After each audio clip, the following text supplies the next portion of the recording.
Nous ouvrons ce journal avec cette séance de travail à la Confédération patronale gabonaise où le président de cette institution a échangé avec la délégation du Fonds monétaire international sur les préoccupations des entreprises. Le point dans cet élément de Wilfried Pigavouamba et Guy Franklin Mangenga.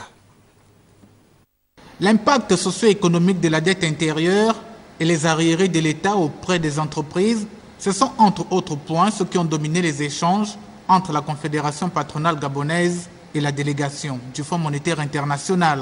Nous avons échangé sur le fait que la situation économique demeure difficile, mais il y a un plan de relance économique que le gouvernement est en train de mettre en place.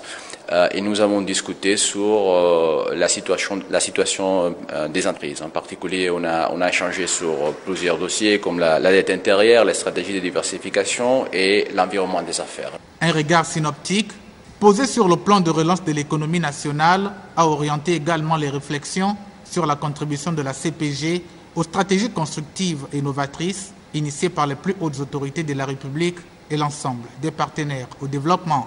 Les perspectives de mobilisation des ressources pour l'État sont là, puisque aussi bien le Fonds monétaire, la Banque mondiale, l'AFD que la BAD soutiennent le gouvernement dans ce plan.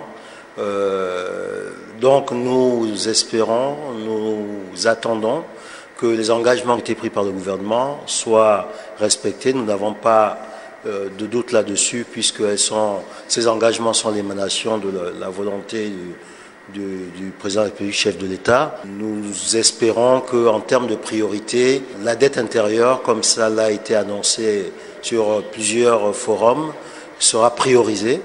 Ce tour de table, suite logique des différentes rencontres entre la délégation du FMI et l'État gabonais, a permis de dégager les perspectives à long et moyen terme. Un accord parmi tant d'autres qui conforte en définitive les défis de la CPG relatifs à l'assainissement de l'environnement des affaires et à l'amélioration de la gouvernance des institutions.